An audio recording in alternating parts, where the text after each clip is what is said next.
kwibuka iyaba bitabagaho ngo nibagirwe nawe nkwibagirwe kwibuka hoya ntibikabeho kuko nibuka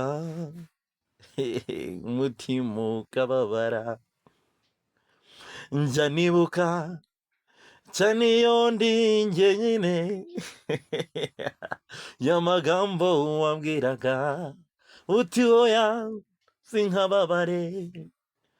uti sinkajye netereza ibibi natekereza ko tutazongera guhura nkababara hagati y'ibiti bibiri aho twakundaga kunyura ndahagera nkakebuka nkakwibuka ahandi twakundaga gutinda dutegereje imodoka ndahagera nkiyumvira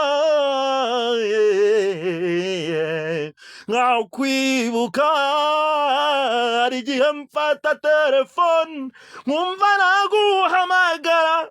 bikanyibutsa bya bihe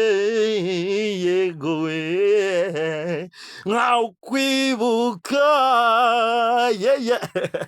abantu mwese mufite ibintu mwibuka mukumva mukumbuye bya bihe ndabasuhuje cyane